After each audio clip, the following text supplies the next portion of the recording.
Hey y'all, I've been meaning to explain something about the way FileMaker works for a while and just haven't gotten around to it, but I've been getting a few more questions, and so I thought I'd go ahead and do this quick video. And that is the difference or the way that our drop-down menus in particular work in FileMaker, and I also want to kind of show you the difference between those and a different style of uh, menu that's called a pop-up menu. You don't have to remember all this. I just wanted to make you aware that there are two different styles of these menu selectors within FileMaker. Most of the time, you're going to see a drop-down. A drop-down menu allows you to either choose something from the menu or to override and type directly into that field. Okay. A pop-up menu is different in that you only have a choice to select from whatever's on that menu. You can't type directly into that field. So let me show you a pop-up menu real quick. That's not really what I want to talk about today, but just so you can kind of see the difference. This right here is a pop-up menu. You can usually tell because it's got this little downward arrow, this little upside down caret to indicate that it's a drop down. Now you notice if I click into this, it's just going to open the menu. There's no way for me to click around that and get into this field and type something other than one of these choices. If I select locked, you know, then I'm going to, well, there are none. If I select editing, I'm just going to see this one here, etc. Um, that's pretty straightforward. But what I really want to talk to you guys about today is the drop down. And in particular, when it comes where you're going to encounter this most often is when you're starting a new order.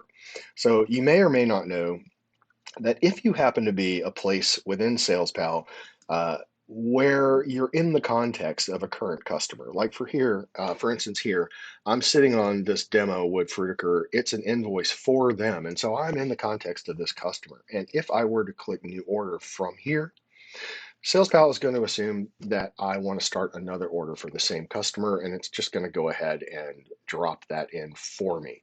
Now, I can always override that and click into this and choose a different customer, right? But you may, and that's true, like also, for instance, if you happen to be in the customers tab, and I'm on this Burnt Knuckles grill and I select new orders, it's going to do the same thing. It's going to assume I want to start an order for Burnt Knuckles grill. But you may be like on the dashboard where there is no customer that's currently in context. And then when I click new order, uh, I'm going to be asked to choose right off the bat, what customer do you want to do this order for? This right here is a drop down menu. Um, so let me show you kind of what that means. This field right here, and by the way, this one too that says customer number, notice that it's asking for the customer number, not the name. The reason we have this drop-down menu when I click into it is because nobody remembers all the customer numbers. I mean, you may know some of your customer numbers, but in general, you're going to want to list by alphabetically by name, right? When I select one like shrimp boat here, it's not going to put shrimp boat up here. It's going to put 087114, right? I'm going to click on this, and there we go. Um, Now, one thing that people come across is they will find that, and you'll find this too, and here's the behavior, by the way. When you click into one of these fields that is holding a drop-down menu, if you click once, that menu is going to open. And also the same happens if you're not a mouse person, you're a keyboard person, and I want to tab from field to field around this, right? As I tab into a field, like I'm about to tab now into this ship to, that has a drop down attached, that drop down is going to open. Now I'm going to tab again, it's going to take me back to this one, and that drop down is going to open, right? But if I click outside of this or exit this field like so, and say I am just trying to go in here and pick a different customer, and a lot of people's habit is to double click, right? So you're going to go in here and click once, and that would open it. But if I come in here and click twice, double click, well, you see it open real quick and then it closes, because what happens is I'm going to click once, the menu is open, but I have the option to override anything here and manually type whatever I want in this field. So if I click in this field again, that menu bar is closed, and now I can type 1, 2, 3, 4, 5, whatever. Now, one thing people will do, and it confuses them, is they'll double click, it's closed, and then they'll go, oh, okay, I'm looking for what was it, shrimp, right? And you hit that. Well, that's not going to work, right? Because it's looking for the customer number, and you just type shrimp. There's no reference to it. Here is a really cool behavior, though, of these drop downs, and it's one of the reasons that we use them over the pop-ups most of the time. Is that, first of all, when you open this, you're not going to get this. If there's 300 things on a list and you do a pop-up, you're going to get a super tall list, and it's really annoying, and you have to scroll through it with the little up and down arrows, blah, blah, blah. Here, I get a nice, concise list, and I can scroll up and down with my mouse. I can arrow up and down through the items with my arrow keys. And the cool thing is, I can just start typing, right? So if you're a fast typist, like say if I just want to start at the J's, I'm going to just type the letter J. It's going to take me down here to the very first J in the list. But say I know I'm looking for Jungle of Joy, right? And I'm out of this list. I'm going to click in, and if I type fast enough, JUN, well, there you go. It's going to take me to the very first JUN in the list, right? So the faster, now you can't just sort of lollygag around, right? You can't click in here and go JUN,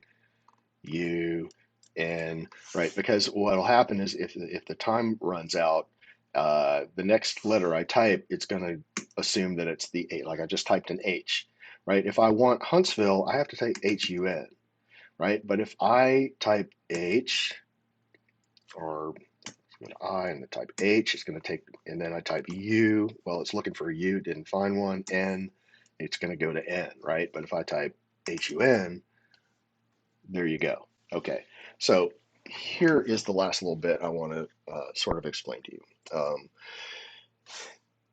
If you're a keyboard person, up, down, typing, whichever you want, as long as this window is open, whatever is highlighted, when you either hit return, hit the space bar, or hit the enter key, any of those, or with the mouse, click directly on it, that will get entered into this field.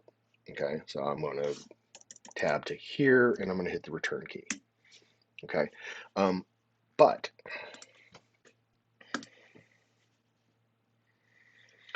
if I click again, you're going to say, well, where'd that menu go? And in order to get that menu to come back, I have to somehow exit this field and then go back into it, right? So I can either tab out of this field and then tab around until I get back to it, and that'll open it, or I can just simply click outside of that field, click back into it. But what a lot of people do is they go in and out of habit, they double click, and then the menu's gone and they don't know what to do, and they get confused. At that point, you just simply got to click outside of it, click back into that field or tab back into it one time, and that will open the menu, and now you're free to do searches throughout. I hope that's clear as mud. I am always here to answer more questions, but I felt like y'all needed to see this right away because this comes up in all kinds of places around FileMaker and around SalesPal. And kind of once you get the hang of the way this feature behaves, I think everybody will be a lot better off and less frustrated. So there you go. As always, give Martin or myself a call anytime with any questions, and we'll talk to you guys soon. Thanks.